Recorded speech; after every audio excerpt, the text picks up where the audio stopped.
बात उन दिनों की है जब लता मंगेशकर छोटी थी। उनका परिवार पूना में रहा करता था। एक दिन लता मंगेशकर की मां ने अपनी नौकरानी को पास की दुकान से साबुन लाने के लिए भेजा। थोड़ी देर बाद नौकरानी वापस आई और मां से कहा कि दुकानदार कह रहा है ये 2 आने का सिक्का नकली है। लता मंगेशकर भी वहीं थी। उन्होंने झट से नौकरानी के हाथ से वो 2 आने का सिक्का लिया और कहा, रुक, मैं लेकर आती हूं, और दौड़ लगा दी दुकान की तरफ। वहां जाकर उन्होंने दुकानदार से 2 आने का साबुन देने को कहा। दुकानदार जैसे ही साबुन निकालने के लिए मुड़ा, लता मंगेशकर ने वो 2 आने का सिक्का दुकान में रखी पेटी में डाल दिया और वो दुकानदार से बोली कि पैसे उन्होंने पेटी में डाल दिए। पिता दीनानाथ मंगेशकर का बहुत नाम था, आदर था, इसलिए दुकानदार के मन में कोई संशय या डाउट नहीं आया। घर आकर लता ने बड़े रौब से मां को बताया, देखो मैं ले आई। संयोग से पिता दीनानाथ मंगेशकर भी वहां मौजूद थे।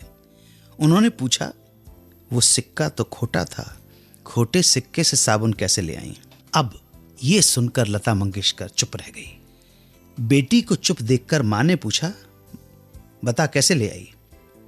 मां के बहुत ज्यादा जोर देने पर लता मंगेशकर को बताना ही पड़ा कि उन्होंने दुकान में किस तरह से होशियारी की।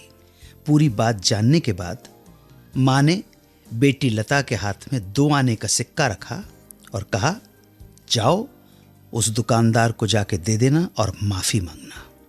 लता मंगेशकर वहीं बैठकर रोई ताकि बेइज्जती से बच जाए, लेकिन पास खड़े पिता ने बेटी लता को उठाया और कहा, ये काम तो तुझे करना ही होगा। जिसके बाद लता मंगेशकर को माफी मांगने जाना पड़ा। ये बचपन की घटना उनके मस्तिष्क में घर कर गई। ईमानदारी की शिक्षा पिता के द्वारा, माता के द्वारा। 92.7 बिग FM पर आप सुन रहे हैं सुहाना सफर विद अनु कपूर।